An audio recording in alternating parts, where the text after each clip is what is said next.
Hey guys, today we're going to be wrenching on my Traxxas Rustler.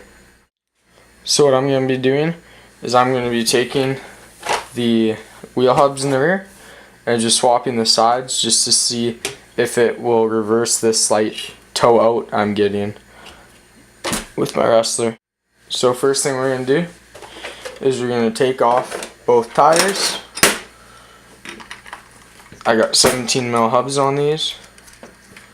They are not thread locked down or anything because they are aluminum. These are GRP wheels.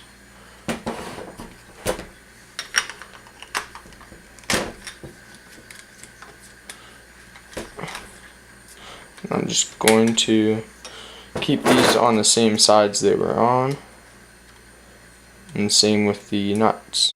Now that the wheels are off, we're going to be using this special STRC wrench to take out these nuts holding the hubs on, because we have to do that to get the drive shafts out.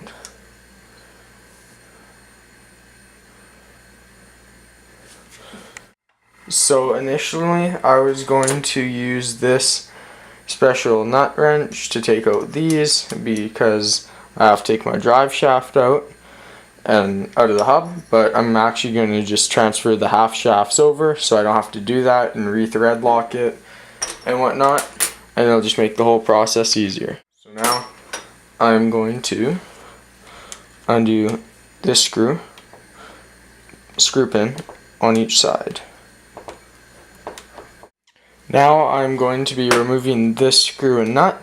I have a nut on it because these are aluminum, and the screw will come out if it is not either thread locked or nutted.